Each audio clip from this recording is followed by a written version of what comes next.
오늘 하루 그렇게 기다리던 천연가스의 급등을 보았습니다.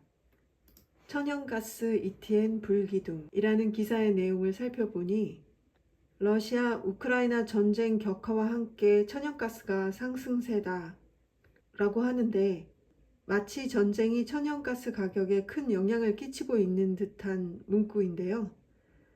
처음 러우 전쟁이 터졌을 때는 분명 그랬죠. 그런데 지금 그렇게 영향이 클까요? 국제 유가는 재고 증가에 하락했다고 하지만 당장 러우 전쟁의 확전 가능성이 커지고 있는 상황인데요. 그 덕에 66달러 후반대까지 내려갔다가 지금 69달러 근처 정도로 올라오긴 했죠. 소폭 하락했다고 표현하고 있지만요. 미국이 러시아 영토 내에서 스톰 섀도우 미사일을 사용하도록 허락했다고 하는데, 이게 축구장 서너 개 크기를 초토화할 수 있다고 하네요. 그리고 유엔 안보리에서 가자 지구 정전과 이스라엘의 가자 침공 중단 요구 결의안을 발의했는데, 이를 미국이 거부권으로 무산시켰다고 합니다. 역시 미국은 늘 이스라엘 편이죠. 어쩌면 대리전일 수도 있겠지만요. 한편으로는 미국이 헤즈볼라와 이스라엘의 휴전을 중재하고 있다고는 하지만 여전히 이스라엘은 대답을 하지 않고 있죠.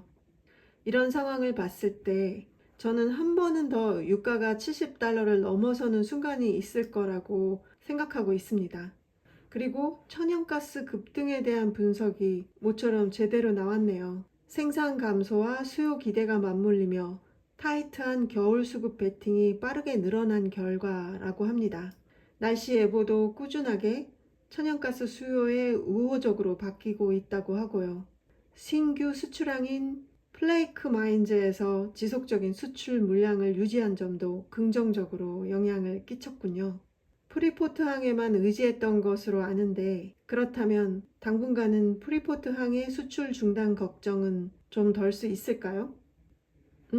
지금은 좀 더 올라서 3.3달러를 넘어섰네요. 이제 곧 인베스팅닷컴에서도 롤오버된 가격을 2, 3일 안에 반영할 텐데요. 이미 롤오버가 끝난 시점에서 사실은 1월물로 바뀐 상태인데요.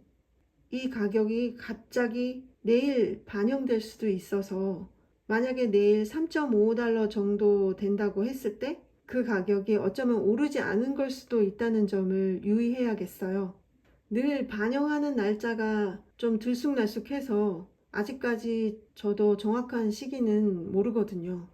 이 그래프에서도 사실 이런 롤오버의 특성을 정확히 반영하는 것 같지는 않더라고요.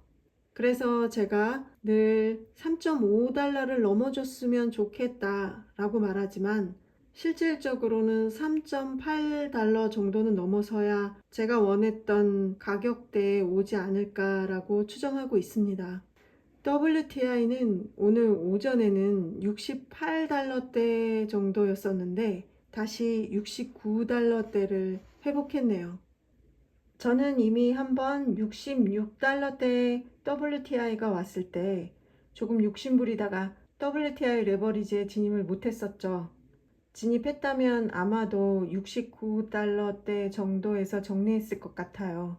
하지만 지금은 어느 쪽도 가지고 있지 않은 상황이니까, 만약에 70달러를 훌쩍 넘길 때 러우 전쟁 리스크 상황을 좀 살펴보면서 인버스에 들어가는 시점을 가늠해 볼 생각입니다.